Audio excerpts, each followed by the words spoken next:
AITA for refusing to marry the man my family chose and building the empire they said I never could. I was born into a family that owned one of the largest hotel empires in all of Europe. I'm talking luxury cars, private jets that could put the Concorde to shame, and crystal chandeliers that sparkled like a damn million stars. But lurking behind that glitzy facade, being the daughter in this family came with a suffocating rulebook. Don't lead, don't speak, don't dare to dream too big. Meanwhile, my brother was out there partying like a rock star with investors, crashing cars, and they still dubbed him the heir. Me? I busted my ass studying business, networking with investors, and guess what? They had the audacity to say I was just playing pretend. What the hell? My father used to drill into my head. You don't need ambition, sweetheart, you need a husband. Then, out of nowhere, they introduced me to Lucas, the son of a tobacco tycoon. You know the type, powerful, arrogant, and polished to a shine. At dinner, he leaned back in his chair and said with all the charm of a used car salesman, "You'll never have to work a day in your life." And there I was, flashing a smile, replying, "That's the problem." The very next morning, my parents hit me with an ultimatum. Marry him or lose everything. I walked out. All I had was the inheritance from my grandmother, who always told me, "You were born to build, not to beg."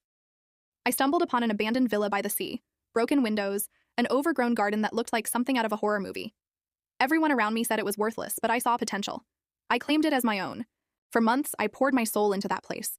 I painted every wall, planted flowers that blossomed like my dreams, and breathed life into what others deemed a lost cause.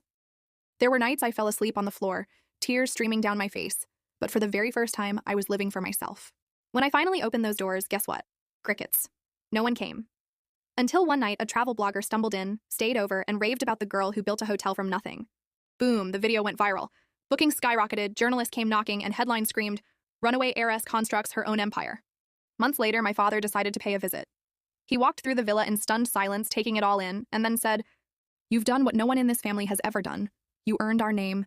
And just when I thought I'd seen it all, Lucas showed up. "You actually made it." I shot him a smile and said, "No, I built it. Now I run not one, not two, but 3 fabulous resorts.